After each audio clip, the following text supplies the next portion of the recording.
can see all the cool barbels. He's definitely going to be a sit and wait predator. It's a big mouth. Okay, go ahead. Lays on the bottom. I would bet that he has a lure. Swing around a little. But we'll see.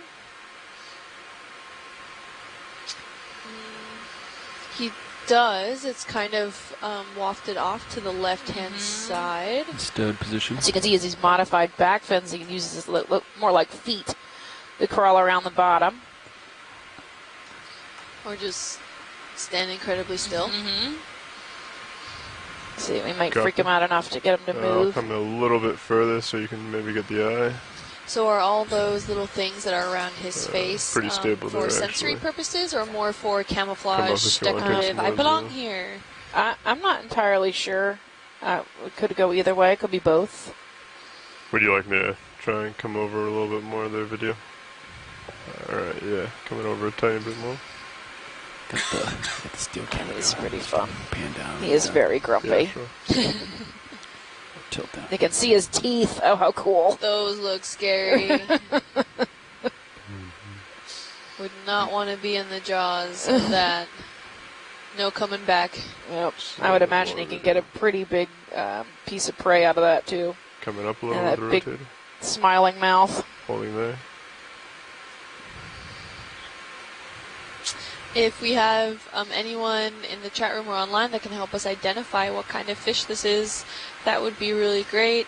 We think for now it's a goosefish. I think it's a goosefish, but again, it's got a, the chordate dorsal nerve. fins also look like they have some spikes on them, some spines where potentially if someone were to come up above them, they would get, I don't know if stung is the right word, but maybe stabbed. Yeah.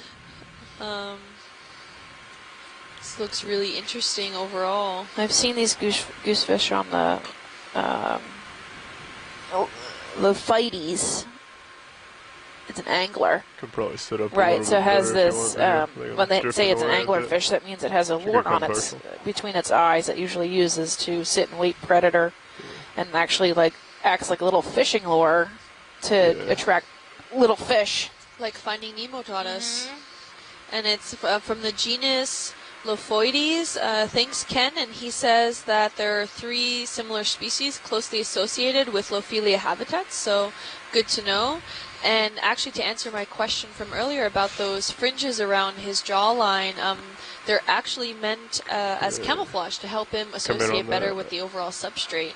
So as we can see all around of these corals, there's a lot of that fuzzy tree material that Chuck had mentioned earlier, which are a lot of these forams and hydroids and zoanthids. And it looks like he's developed these overall fringes on the sides to help camouflage himself to be part of it. Video. So thank you a lot, Ken, for that input.